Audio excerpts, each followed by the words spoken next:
The following content is provided under India's first open courseware program. Your support will help RJ Academy continue to offer high-quality educational resources for free.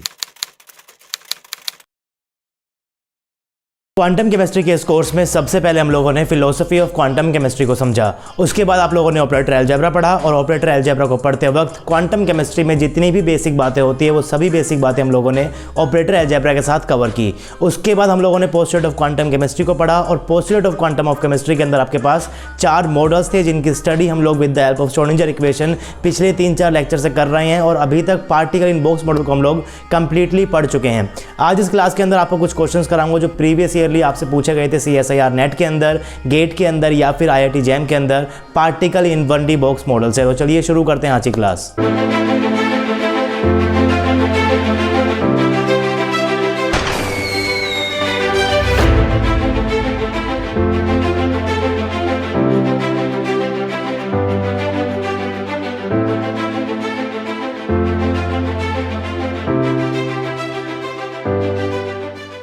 Hey guys, this is RJ and welcome to RJ Academy. So this is a lecture number 23 of quantum chemistry. अभी तक हम लोग 22 lectures cover कर चुके हैं and I hope कि आप लोगों ने सभी लेक्चर्स थोरोली फॉलो किए होंगे। अगर आपने फॉलो किए हैं अच्छे से लेक्चर्स तो आपको पता चल गया होगा कि अभी तक आप लोग क्वांटम केमिस्ट्री के अंदर क्या कर रहे हो, कैसे आपसे क्वेश्चन आते हैं एग्जाम के अंदर और किस टाइप से आपको क्वांटम केमिस्ट्री को पढ़ना है। तो लास्ट क्लास में हम लोगों ने पढ़ा था particle in 2D box and particle in 3D box और पार्टिकल इन 2D बॉक्स और 3D बॉक्स को पढ़ते हुए मैंने आपको बताया था कि एनर्जी का एक्सप्रेशन डिराइव करना बहुत इंपॉर्टेंट है। उसके बेस के ऊपर कैसे आप लोग एनर्जी लेवल डायग्राम को ड्रॉ करते हो वो बहुत इंपॉर्टेंट है। उसके अंदर कैसे आपके पास ट्रांजिशन होते हैं वो भी बहुत इंपॉर्टेंट है और किस तरीके से आप लोग एनर्जी को कैलकुलेट करते हो और जो आपके पास नंबर निकल रहा था उसका कॉम्बिनेशन आप लोग कैसे बना रहे थे वो सारी चीज़ें आपकी बहुत ज़्यादा इंपॉर्टेंट है। उसके पहले हम लोगों ने पढ़ा था पार्टिकल इन 1D बॉक्स और पार्टिकल इन 1D बॉक्स को पढ़ते हुए मैंने आपसे कहा था कि एनर्जी लेवल्स भी इंपॉर्टेंट है और साथ ही साथ आपको ग्राफिकल रिप्रेजेंटेशन भी करना आना चाहिए पार्टिकल इन 1D बॉक्स के केस के अंदर, ताकि आप लोग ग्राफ की हेल्प से ये पता कर पाओ कि आपके पास कितने नोड्स हैं। नोड से आप लोग निकाल पाओगे क्वांटम नंबर को और क्वांटम नंबर से आप लोग निकाल पाओगे एनर्जी को। तो एनर्जी निकालना काफ़ी ज़्यादा इंपॉर्टेंट है। 1D बॉक्स के लिए थ्योरी भी इंपॉर्टेंट है, आपके पास ग्राफ है जो ग्राफिकल रिप्रेजेंटेशन जो है वो भी इंपॉर्टेंट है।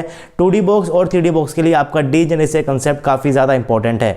आज इस लेक्चर के अंदर हम लोग कुछ क्वेश्चंस करेंगे जो प्रीवियस ईयरली आपसे पूछे गए थे CSIR नेट के अंदर, गेट के अंदर या फिर IIT जैम के अंदर, जितने भी आपके पास क्वेश्चंस थे पार्टिकल इन बॉक्स मॉडल से। तो क्वेश्चंस काफ़ी ज़्यादा आए हैं इस टॉपिक से। मैं आज इस लेक्चर के अंदर 10 to 11 क्वेश्चंस पिक कर रहा हूं और उनके अंदर से कुछ क्वेश्चंस मैं आपको कराऊंगा और कुछ क्वेश्चंस की मैं आपको जस्ट अप्रोच बताऊंगा कि किस तरीके से आप उन क्वेश्चंस को अप्रोच कर सकते हो। बाकी आप खुद प्रैक्टिस कर जरूर देखिएगा। अगर आप लोगों ने क्वांटम केमिस्ट्री क्वेश्चंस की प्रैक्टिस नहीं की तो एग्जाम के अंदर आप लोग क्वेश्चन को अप्रोच नहीं कर पाओगे, नहीं स्टार्ट कर पाओगे। तो क्वेश्चन की प्रैक्टिस करना बहुत ज़रूरी है। जितना ज़्यादा प्रैक्टिस करोगे उतना ज़्यादा आपका तेज अप्रोच होगा क्वेश्चन को करने के लिए। तो आज पार्टिकल इन बॉक्स मॉडल के जितने भी टाइप के क्वेश्चन आए हुए हैं एग्जाम के अंदर, एक एक टाइप को उठाया है। हर एक टाइप के आपको मैं एक 2 क्वेश्चन कराऊंगा। उसके बाद जितने भी आपके पास प्रीवियस ईयर क्वेश्चंस वो आप लोग करके देख सकते हो, वो सभी क्वेश्चंस आप लोग इजीली कर पाओगे। तो अगर आपने पिछले 4-5 लेक्चर्स देखे हैं पार्टिकल इन बॉक्स मॉडल के, तो आज जितने भी क्वेश्चंस मैं आपको कराऊंगा वो सारे आप लोग वैसे भी कर पाओगे। बाकी फिर भी क्वेश्चंस करते हैं, स्टार्टिंग से करते हैं। सबसे पहला क्वेश्चन जो मैंने यहाँ पर लिखा हुआ है वो लिखा हुआ है, if a cyclobutane molecule is treated as a particle in 2D box of 1 nanometre length, then the energy required for transition from HOMO to LUMO, right also the wave function corresponding to degenerate state. पढ़ाते हुए मैंने आपसे कहा था कि आपके पास यहाँ पर वेव फंक्शन निकालना आ सकता है या फिर जो आपके पास एनर्जी लेवल्स आएंगे उसका होमो और लूमो के अंदर वो ट्रांजिशन कराएगा। उस ट्रांजिशन के लिए कितनी एनर्जी चाहिए वो पूछ सकता है, वेवलेंथ को पूछ सकता है, वेव नंबर को पूछ सकता है, फ्रीक्वेंसी को पूछ सकता है। तो यहाँ पर तो उसने आपसे क्या पूछी हुई है, एनर्जी पूछी हुई है। उसने कहा है कि साइक्लोब्यूटेन आपके पास मॉलिक्यूल है, इसको आप लोग ट्रीट कर सकते हो as particle in 2D box. तो मॉलिक्यूल सबसे पहले आपको ड्रॉ करना है। आपको गिवन है साइक्लोब्यूटेडाइन, इसके अंदर आपको पता है कि आपके पास यहाँ पर 2 डबल बॉन्ड है, एक डबल बॉन्ड के पास 2 पाई इलेक्ट्रॉन, यानी कि टोटल आपके पास यहाँ पर 4 पाई इलेक्ट्रॉन है जो मोशन शो करेंगे, जिसके कोरस्पॉन्डिंग आप लोगों के पास एनर्जी लेवल्स होंगे। तो आपको पता है कि 2D बॉक्स के लिए एनर्जी लेवल आप लोग किस तरीके से ड्रॉ करने हैं। आपको ये डायग्राम याद करना पड़ेगा कि सबसे नीचे आपके पास स्टेट आएगी 1-1 आएगी, उसके बाद 1-2 या फिर 2-1, उसके बाद आपके पास क्या आएगी 2-2 आएगी। तो 1D बॉक्स के लिए, 2D बॉक्स के लिए और 3D बॉक्स के लिए एनर्जी लेवल्स आपको याद करने ही पड़ेंगे।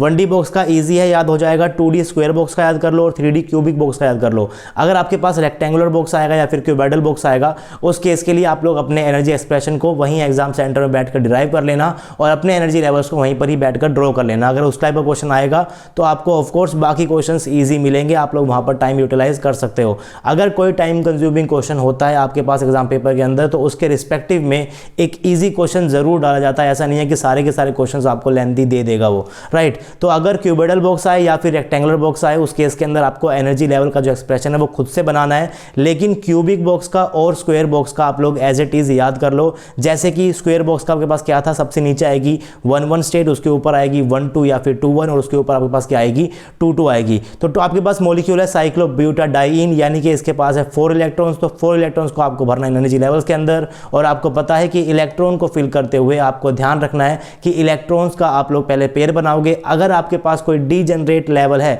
उसके अंदर जितने भी आपके पास डीजनरेट स्टेट है, उनको सभी को आप लोग पहले क्या करोगे, सिंगली ऑक्यूपाइड करोगे, जो कि आपको पता है हुंस रूल से, राइट। तो उसके अकॉर्डिंग ही आपको यहां पर अपने इलेक्ट्रॉन्स को भरना है। तो सबसे पहले आप लोगों ने बड़ी सबसे ग्राउंड स्टेट के अंदर एक इलेक्ट्रॉन, फिर सेकंड इलेक्ट्रॉन भी यहीं पर आएगा, उसके बाद थर्ड इलेक्ट्रॉन आएगा 1 2 स्टेट में, और फोर्थ इलेक्ट्रॉन जाएगा आपका 2 1 स्टेट में, क्योंकि ये दोनों स्टेट आपकी कैसी है, डीजनरेट हैं। तो पहले दोनों सिंगली ऑक्यूपाइड होंगी, उसके बाद यहां पर क्या होगी, पेयरिंग होगी। तो इस केस के अंदर ये वाला जो आपके पास एनर्जी लेवल है, आपके पास क्या बन जाएगा, होमो बन जाएगा। और ये जो आपके पास खाली है, आपके पास क्या बन जाएगा, लूमो बन जाएगा। आपको ट्रांजिशन दिखाना है होमो से लूमो के लिए, यानी कि आपको डेल्टा ई निकालना है। E22 माइनस E12 बोल लो या फिर आप लोग E21 बोल लो, बात एक ही है, क्योंकि दोनों की एनर्जी आपके पास सेम है। तो ज्यादा कुछ नहीं करना है, डेल्टा ई को कैलकुलेट करना है। E22 माइनस E12 करना है, इक्वल टू करोगे तो आपको पता है कि E22 आपके पास क्या हो जाएगी, 2 का स्क्वायर प्लस 2 का स्क्वायर इंटू में h स्क्वायर अपॉन में 8 ml स्क्वायर, यानी कि आपके पास बन जाएगा ये 8h स्क्वायर अपॉन में 8 ml स्क्वायर। अगर मैं बात करूं E12 की, तो ये आपके पास क्या बन जाएगा, 1 का स्क्वायर प्लस 2 का स्क्वायर इंटू में h स्क्वायर अपॉन में 8 ml का स्क्वायर, यानी कि आपके पास बन जाएगा 5h स्क्वायर अपॉन में 8 ml स्क्वायर। तो वैल्यूज को पुट कर लीजिए, 8h स्क्वायर अपॉन में 8 ml square minus 5h square upon में 8 ml स्क्वायर, सब्ट्रैक्ट करोगे आपके पास आ जाएगा 3h स्क्वायर अपॉन में 8 ml का स्क्वायर। अब इसके बाद आपको सिर्फ वैल्यूज को पुट करना है, और वैल्यूज को पुट करते हुए यूनिट्स का हमें अच्छा खासा ध्यान रखना है। तो पहले देख लेते हैं कि वैल्यू को कैसे पुट करेंगे। तो आपको पुट करना है, h आपके पास क्या है, प्लैंक कांस्टेंट है, इसकी वैल्यू क्या होती है 6.626 into 10 raise to the power -34 joule second. तो ये आपके पास वैल्यू होगी जूल की, h की। उसके बाद आपको पता है कि इलेक्ट्रॉन का मास कितना होता है, 9.1 into 10 raise to the power -31 kilogram. उसके बाद एल आपके पास क्या है, लेंथ है, ये आपको पेपर के अंदर गिवन थी, कितनी गिवन आपको 1 नैनोमीटर गिवन है, यानी कि 1 इंटू में 10 रेज़ टू द पावर -9 का स्क्वायर आप लोग यहाँ पर कर दोगे। लेंथ को आपने क्या कर दिया, मीटर के अंदर कन्वर्ट कर दिया। जो भी इसकी वैल्यू आएगी वो इसका आंसर हो जाएगा, वो इसका मैग्नीट्यूड हो जाएगा। लेकिन अगर मैं यूनिट वाइज देखूं तो आपका जो आंसर निकल कर आएगा डेल्टा ई का, ये आपका निकल कर आएगा जूल के अंदर। कैसे निकल कर आया उसके लिए हम लोग देख लेते हैं यहाँ पर यूनिट वाइज। तो फॉर्मूले में आपके पास ऊपर यहाँ पर क्या है, 3h स्क्वायर अपॉन में 8 ml का स्क्वायर। 3 क्या है, नंबर है, इसकी कोई यूनिट नहीं है। h क्या है, प्लैंक कांस्टेंट है, उसके आपके पास क्या होती है, जूल होती है। उसके बाद क्या आएगा आपके पास, सेकंड आएगा। h का स्क्वायर है तो यहाँ पर क्या हो जाएगा, इसका भी स्क्वायर हो जाएगा। उसके बाद 8 क्या है, नंबर है, कोई यूनिट नहीं। m क्या है, मास है, इसकी यूनिट आपके पास क्या हो जाएगी, किलोग्राम हो जाएगी। और लेंथ को आपने मीटर के अंदर लिया, यानी कि पास क्या बन जाएगा पास, किलोग्राम इंटू में मीटर का स्क्वायर। और यूनिट कन्वर्जन को पढ़ते हुए आपने पढ़ा था कि जो आपका जूल सेकंड का स्क्वायर होता है, ये आपका बराबर होता है किलोग्राम मीटर स्क्वायर के। तो यहां पर आप लोग इसकी वैल्यू को पुट कर दोगे, आपके पास क्या बन जाएगा, ऊपर क्या था, joule square second square upon में किलोग्राम मीटर स्क्वायर। यहां पर आपने क्या किया, किलोग्राम मीटर स्क्वायर की जगह पुट कर दिया जूल सेकंड स्क्वायर। तो आपके पास क्या बच जाएगा, सिर्फ और सिर्फ जूल बच जाएगा, और आपका जो डेल्टा ई है वो आपका जूल के अंदर निकल कर आ जाएगा। अगर इस यूनिट कन्वर्जन के अंदर आपको कोई भी प्रॉब्लम है तो आप लोग मॉलिक्यूलर स्पेक्ट्रोस्कोपी का लेक्चर नंबर 1 को फॉलो कर सकते हो। वहां पर मैंने इन यूनिट कन्वर्जन्स को अच्छे से कराया हुआ है, कैसे आप लोग एनर्जी को कन्वर्ट कर सकते हो, जूल से सेंटीमीटर इनवर्स के अंदर, सेकंड इनवर्स के अंदर फ्रीक्वेंसी को कैसे कन्वर्ट कर सकते हो। तो वो सभी चीजें मैंने आपको वहां पर करा रखी है मॉलिक्यूलर स्पेक्ट्रोस्कोपी को पढ़ाते हुए। तो अगर यूनिट कन्वर्जन में कोई प्रॉब्लम है तो मॉलिक्यूलर स्पेक्ट्रोस्कोपी के लेक्चर्स को फॉलो कर सकते हो। उसके बाद अगर इस क्वेश्चन को ध्यान से देखें तो क्वेश्चन के अंदर आपको उसके बाद बताना था कि आपको इनके कोरस्पॉन्डिंग वेव फंक्शन भी लिखने हैं। तो होमो आपके पास क्या है, साई 1 2 है, या फिर आप लोग बोल सकते हो साई 2 1, और जो आपके पास लूमो है वो आपके पास क्या है, साई 2 2 है। यानी कि आपको साई 2 2 की वैल्यू लिखनी है, साई 1 2 की वैल्यू लिखनी है, और आपको साई 2 1 की वैल्यू लिखनी है, तो वो लिखना भी कोई मुश्किल है नहीं, आपको पता है कि कैसे आप लोग यहाँ पर वैल्यूज़ को पुट करते हो। तो psi21 को मैंने यहाँ पर लिख दिया है, psi12 को भी मैंने यहाँ पर लिख दिया है। लेकिन इंपॉर्टेंट बात यहाँ पर ये है कि जब आप लोग यहाँ पर psi21 की वैल्यू को पुट करोगे तो यहाँ पर आपके पास क्या था, 2/L था, और L क्या है, लेंथ है। लेंथ यहाँ पर गिवन है 1 नैनोमीटर। तो अगर आप लोग यहाँ पर लेंथ की वैल्यू को पुट करोगे तो आपके पास जो वेव फंक्शन निकल कर आएगा उसकी भी आपके पास यहाँ पर यूनिट होगी, इसके बराबर होगी, वो नैनोमीटर इनवर्स के बराबर होगी। तो अगर आप लोग लेंथ की वैल्यू को पुट करोगे तो ऑफकोर्स आपको उसकी यूनिट भी लेनी पड़ेगी, और जैसे ही आप लोग उसकी यूनिट लोगे तो आपके फंक्शन की भी यूनिट निकल कर आ जाएगी इनवर्स ऑफ लेंथ, जो कि क्या है यहाँ पर नैनोमीटर इनवर्स है। तो इस चीज़ का आपको यहाँ पर ध्यान रखना था।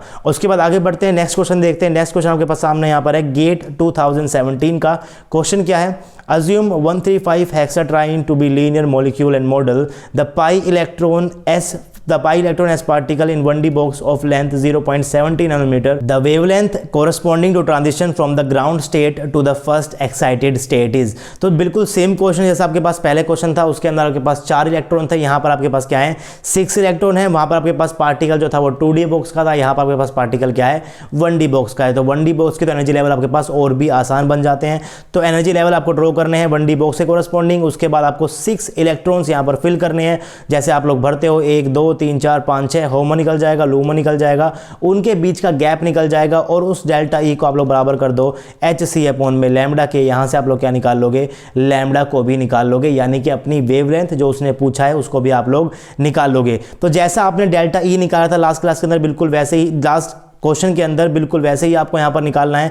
यूनिट्स का ध्यान रखोगे तो आपका डेल्टा ई निकल कर किस में आ जाएगा, जूल के अंदर निकल कर आ जाएगा। उसके बाद आप लोग यहाँ पर एच की वैल्यू को किस में रखो, जूल पर सेकंड में रखो, और सी की वैल्यू किस में रख दो, आप लोग यहाँ पर मीटर पर सेकंड के अंदर रख दो। तो आप जूल सेकंड में रखोगे, आप लोग इसकी वैल्यू एच की वैल्यू को रखोगे, सी की वैल्यू को रख दो मीटर पर सेकंड में, आपका लैम्डा निकल कर आ जाएगा मीटर के अंदर, उसको आप लोग बाद में कन्वर्ट कर लेना नैनोमीटर के अंदर। तो इस तरीके से आपको यूनिट्स के अंदर भी खेलना है। यूनिट बहुत ज़्यादा इंपॉर्टेंट होती है, यूनिट को कन्वर्ट करना बहुत ज़्यादा इंपॉर्टेंट होगा, क्योंकि जैसा कि एक क्वेश्चन था आपके पास यहाँ पर न्यूमेरिकल आंसर टाइप क्वेश्चन था, यहाँ पर आपको यूनिट के साथ वैल्यू को पुट करना है। तो अगर यूनिट अलग हो जाएगी तो आपकी वैल्यू भी अलग हो जाएगी। तो ध्यान रखिए, यूनिट कन्वर्जन काफ़ी ज़्यादा इंपॉर्टेंट है। इस क्वेश्चन को मैंने यहाँ पर सोल्व भी किया हुआ है। डेल्टा ई आपको निकालना है, E4 - E3 आएगा, जैसा कि मैंने यहाँ पर बना रखा है energy level diagram for 1D box, ये आप देख सकते हो। आपके पास यहाँ पर 6 इलेक्ट्रॉन भरे हुए हैं, 1 2 3 4 5 6, ये आपका बन जाएगा होमो, ये आपका हो गया लूमो। ये क्या है आपके पास, E1 है, ये क्या है E2 है, ये आपके पास क्या है E3 है, ये आपके पास क्या है E4 है। यानी कि आपको निकालना है डेल्टा ई, इसका मतलब E4 - E3, वैल्यूज को पुट करो, आपका आंसर निकल जाएगा 7h² में 8ml²।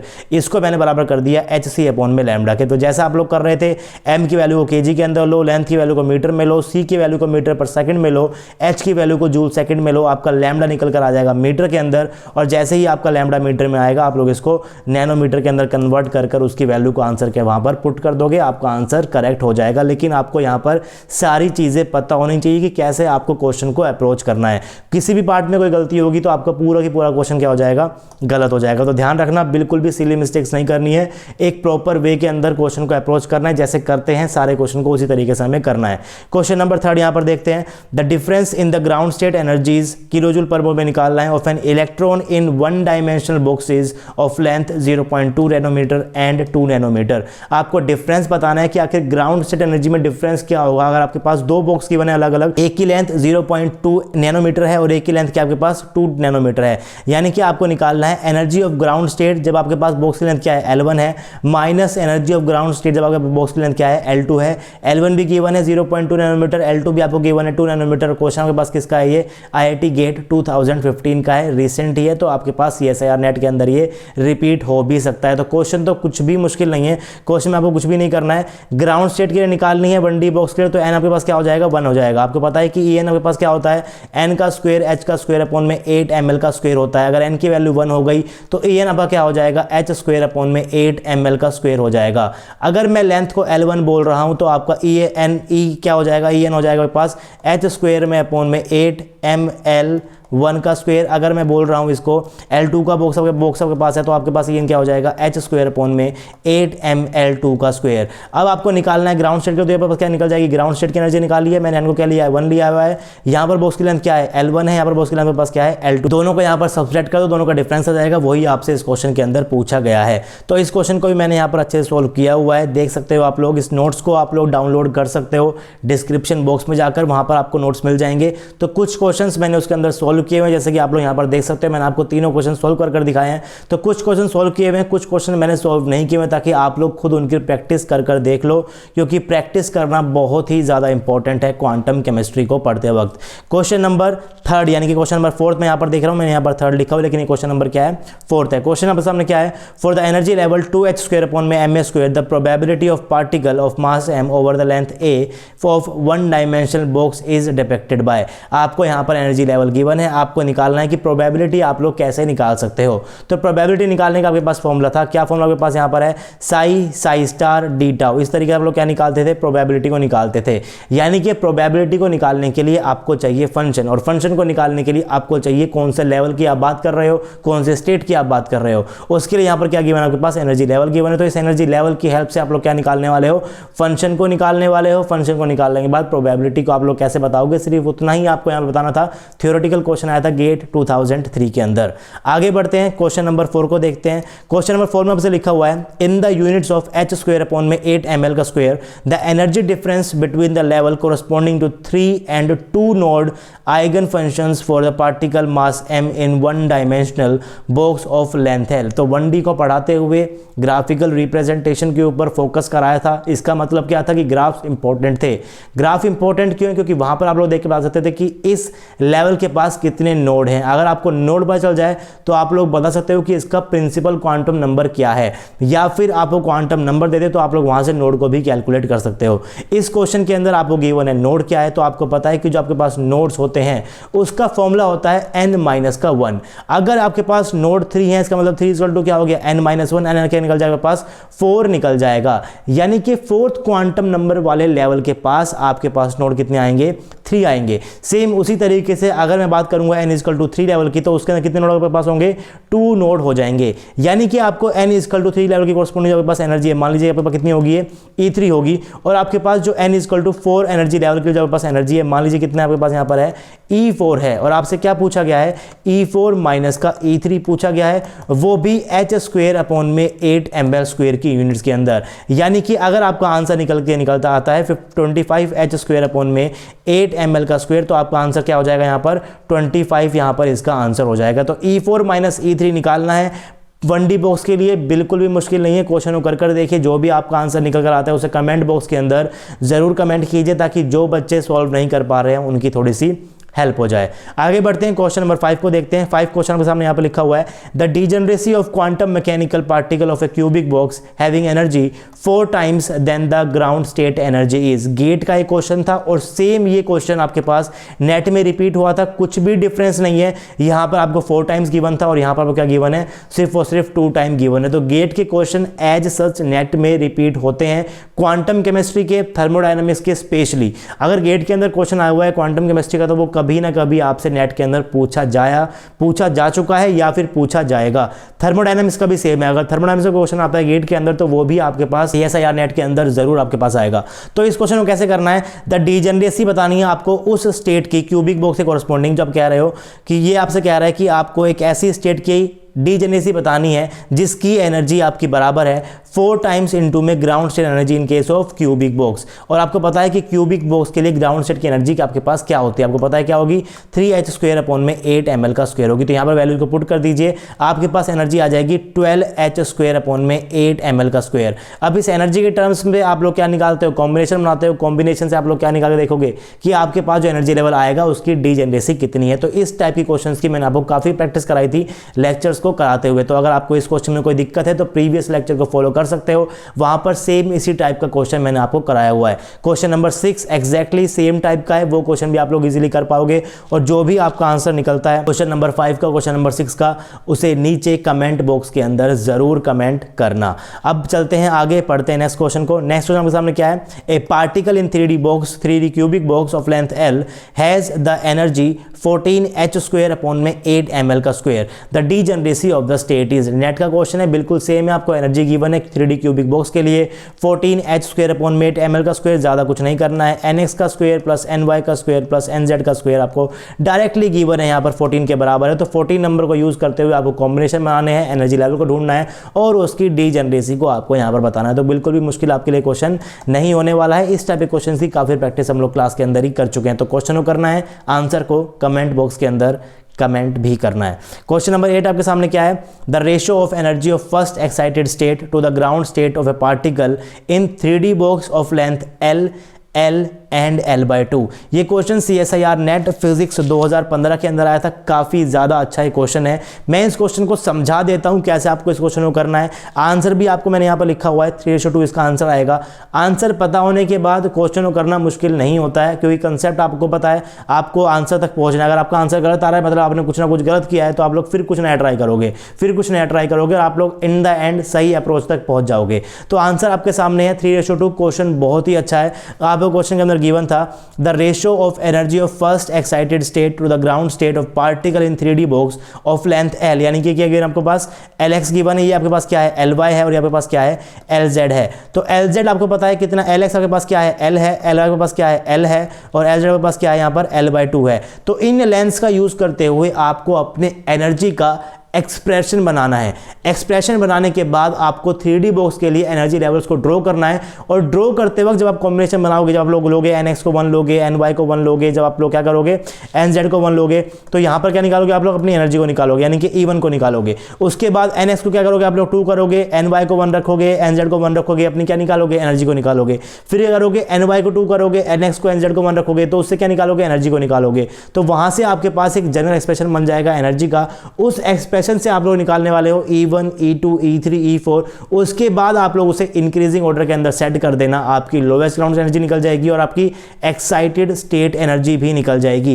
एक्साइटेड स्टेट की एनर्जी कितनी होगी ये निकालने के लिए भी आपको मेहनत करनी पड़ेगी इस क्वेश्चन के अंदर।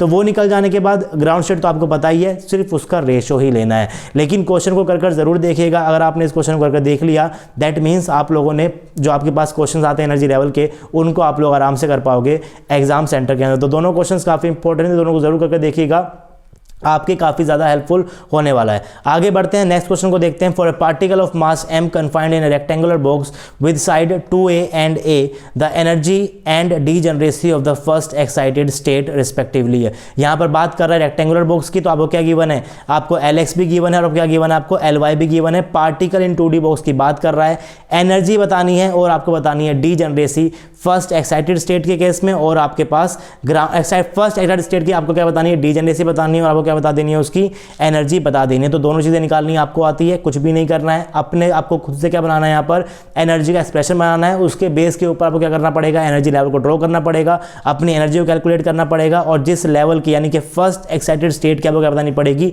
डीजनरेसी बतानी पड़ेगी। कुछ भी मुश्किल नहीं है, खुद का एनर्जी का एक्सप्रेशन बनाना है। 2D बॉक्स के लिए भी आना चाहिए और 3D बॉक्स के लिए भी आना चाहिए। स्क्वायर और क्यूबिक के लिए याद कर लो, अगर रेक्टेंगुलर या फिर क्यूबैडल बॉक्स गिवन है तो उसके लिए निकालना आना चाहिए। तो क्यूबैडल का एक एग्जांपल मैं आपको दे चुका हूं, पिछला जो क्वेश्चन था उसी का था। ये क्वेश्चन आपके पास किसका बन जाएगा? रेक्टेंगल का बन जाएगा। तो ये आप लोग बनाकर जरूर देखिए, ताकि आपके कॉन्सेप्ट जो है वो और भी ज्यादा क्लियर हो जाए। और ऐसे क्वेश्चन आते हैं CSIR नेट 2016 के अंदर आपके पास एक क्वेश्चन आ चुका है। अगर आपको कोई प्रॉब्लम हो रही है, आपसे एनर्जी लेवल्स नहीं बन रहे हैं, तो आप प्लीज कमेंट बॉक्स के अंदर कमेंट कीजिए, ताकि मुझे पता चले कि आप लोग नहीं बना पा रहे हो। मैं इसके लिए अलग से वीडियो बना दूंगा और आपको अलग से कैसे एनर्जी लेवल आपको एक्सप्रेशन बनाना है, कैसे उसके बेस के ऊपर आप लोग एनर्जी लेवल को ड्रॉ कर सकते हो, उसके लिए मैं अलग से एक वीडियो लेक्चर अपलोड कर दूंगा। तो इनको बनाकर जरूर देखिए। अगर कोई प्रॉब्लम है तो कमेंट सेक्शन के अंदर कभी भी कमेंट कर सकते हैं। उसके बाद नेक्स्ट क्वेश्चन देखते हैं CSIR नेट 2015 का। Compare the differences of energies of the first excited and ground state of particle confined in 1D box, 2D square box, 3D cubic box. आपको 1D बॉक्स के लिए क्या निकालना है, डिफरेंस निकालना है ग्राउंड स्टेट और एक्साइटेड स्टेट के लिए। यानी कि 1D बॉक्स के लिए आप क्या बनाओ, अपने एनर्जी लेवल डायग्राम को बनाओ। ये आप मान लीजिए आपके पास क्या है, 1D के लिए आपके पास क्या है, एनर्जी लेवल डायग्राम है। ये आपके पास क्या होगा, E1 होगा, आपके पास क्या है, E2 है, आपके पास क्या है, E3 है, या आपके पास क्या है, E4 है। फिर आपको क्या करना है, E1 माइनस का E2 निकालना है। मान लीजिए आपके पास कितने निकल कर आता है, ये डेल्टा 1 निकल कर आता है। सो क्या बोल दो आप लोग, डेल्टा 1 बोल दो। उसके बाद ये सेम चीज आपको किसके लिए करनी है, 2D स्क्वायर बॉक्स के लिए करनी है। 2D स्क्वायर बॉक्स का आपके पास क्या है, एनर्जी लेवल डायग्राम में पता है क्या क्या होता है, वो कुछ इस टाइप का आपके पास एनर्जी लेवल डायग्राम आएगा। ये क्या होता है, E1 है, आपके पास क्या है, E2 है, आपके पास क्या रहेगा, यहाँ पर E3 रहेगा। आपको यहाँ पर E1 माइनस का E2 निकालना है। मान लो इसमें क्या बोल रहा हूँ, डेल्टा 2 बोल रहा हूँ। सेम यही चीज आपको किसके लिए करनी है, क्यूबिक के लिए करनी है। क्यूबिक के करने के लिए आप लोग क्या निकालोगे, E2 माइनस E1 निकालोगे, उसको आप लोग डेल्टा 3 बोल दो। तो डेल्टा 1, डेल्टा 2 और डेल्टा 3 किस तरीके से वेरी कर रहा है, उसके ऊपर एक क्वेश्चन आया था CSIR नेट 2015 के अंदर। काफी अच्छा क्वेश्चन था, इसको भी कर देखिए। अगर कर देख लोगे क्वेश्चन आप लोग बड़े इजीली कर पाओगे, क्योंकि आपको 1D बॉक्स का एनर्जी लेवल पता है, एनर्जी लेवल डायग्राम पता है, एनर्जीज पता है, तो डिफरेंस निकाल लोगे। 2D स्क्वायर बॉक्स के लिए एनर्जी लेवल डायग्राम पता है, एनर्जी लेवल्स पता है, डिफरेंस पता है, E2 माइनस E1 आराम से निकाल लोगे। 3D क्यूबिक बॉक्स के लिए भी आप लोग E2 माइनस E1 आराम से निकाल लोगे। यानी कि डेल्टा 1, डेल्टा 2 और डेल्टा 3 आप लोग इजीली कैलकुलेट कर पाओगे, और अगर आपने कैलकुलेट कर लिया तो उसका ऑर्डर भी इजीली सेट कर पाओगे। तो इस क्वेश्चन को भी जरूर करके देखिए, काफी अच्छे क्वेश्चन है। अगर आपसे ये क्वेश्चन जितने मैंने आपको आज इस क्लास के अंदर कराए हैं, अगर आपको करने में कोई भी प्रॉब्लम हो रही है तो आप लोग कमेंट सेक्शन के अंदर कमेंट कर सकते हो। लास्ट लेक्चर्स आपने नहीं देखे हैं, प्रीवियस लेक्चर आपने नहीं देखे हैं, उसके बावजूद आप ट्राई करने की कोशिश कर रहे हो, फिर नहीं कर पा रहे हो, तो मैं आपको रिकमेंड करूंगा पहले प्लीज प्रीवियस लेक्चर्स देख लीजिए, उनके बाद करने की कोशिश कीजिए। अगर फिर भी नहीं होते हैं तो कमेंट बॉक्स के अंदर आप लोग कमेंट कर सकते हो। तो पार्टिकल 1D बॉक्स मॉडल आपका कंप्लीट हो चुका है, उसके रिलेटेड जो भी आपके पास क्वेश्चंस थे वो भी मैं आपको करा चुका हूं।